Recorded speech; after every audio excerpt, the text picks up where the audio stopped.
what was his last words and what he told. Because you know, I seen the DVD when he was saying commissary very necessary. He was like, man, I went up there and I talked to this man. The man felt too hard towards you, and I want the people in the jailhouse that's there and the people that's out here free to understand how important certain things that are necessary for people to look out for their people.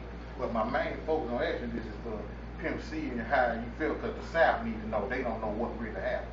Well, you know, for most people that don't know Pimp, you know, he's a very opinionated individual, and you know, him and I had the privilege of being personally friendly before he became Pimp C. You know, the one that everybody was talking about free. You know, but when he wasn't free, I was in the prison. You know, visiting the brother. You know what I'm saying, making sure that he had commissary, made sure that girls really was writing and so on and so forth. So when he came home, you know, he came home to a blessing.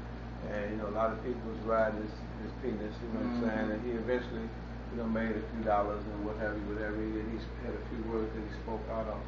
And I think when he spoke out, a lot of people didn't understand what he was saying or what he was doing.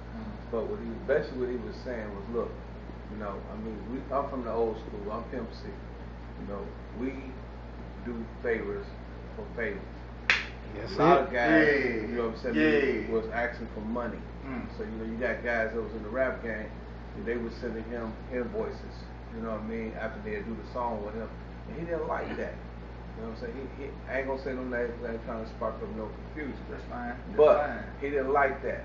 So he ended up going into a, you know, a different state of mind. You know what I mean? He started, you know, doing things that he used to do, and it led him, you know, to become a little bit distant from everybody. Then, you know, when he went out to LA, you know what I'm saying, I guess he was, you know, back, you know, fucking with Surf and, you know, fucking with a little this and that and the other, whatever, you know what I'm saying, as a result, you know what I'm saying, he eventually, you know what I'm saying, you know, according to the, you know, the medical examiner, you know what I'm saying, he eventually, you know, succumbed to, you know, drugs, you know what I mean, he had sleep apnea. So, sleep apnea is when you, basically, you go to sleep and sometimes you can lose your breath. Stop breathing. Stop breathing. So when you got codeine in your system or, you know, syrup makes you relax. So he probably was in a deep relax and he couldn't bounce back from that, you know what I'm saying? And that's how he ended up, you know, with his untimely demise. But, you know, for all those who are Pimp C fans, I want you to know that Pimp C, you know, everything happened the way he wanted to happen. He you know, he got the last laugh. The last words that he said to me, he called me about a day before I knew he was died. He was dead about 2 days before, a day and a half before I know it. And he called me, he said, Ken, I'm back. He said, I finally got these niggas. He said, I know how to work the internet now. Because he wasn't fucking with the internet. Y'all heard that? Y'all heard that? The internet. So, you know what I'm saying? Now he said, yeah, I'm learning how to make these Pro Tools beats. Ken, I'm fucking with this shit now. So, you know, he was real happy that he had learned how to fuck with the computers. He was doing everything, you know, with the DATs and all that shit, the old school ways. You know what I'm saying? So he was just learning. He said, man, and another thing he told me in a text was, I'm sorry for being tardy, because we had went like 3-4 days, you know what I'm saying, without talking to each other. We normally talk every day. And it was strange because the way, you know, the whole thing went, it was like, this ain't this type of shit nigga say to a nigga. You know what I mean? Then, you know, when I get the call that the man was dead, I was like, you know, those his last words. He said, I'm sorry for being tardy. You know what I mean? Wow. You know, and that was punctuation. Yeah, that was crazy. So what that say about people, you know, about being on time?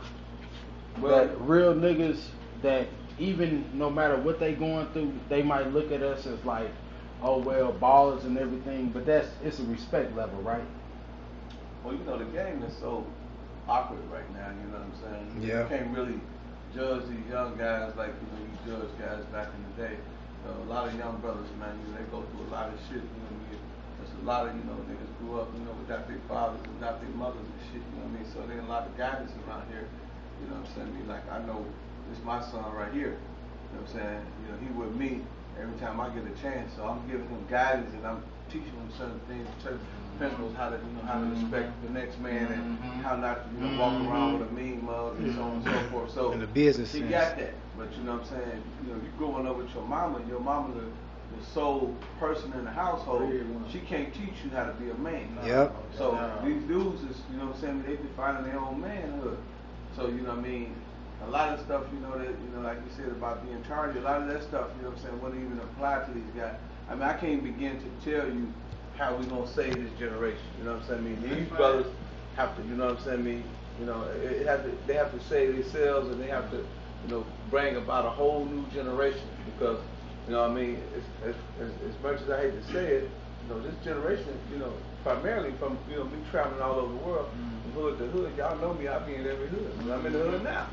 You know what I'm saying? You know, most of the guys I see, man, you know, even though they love me and they respect me, you know, deep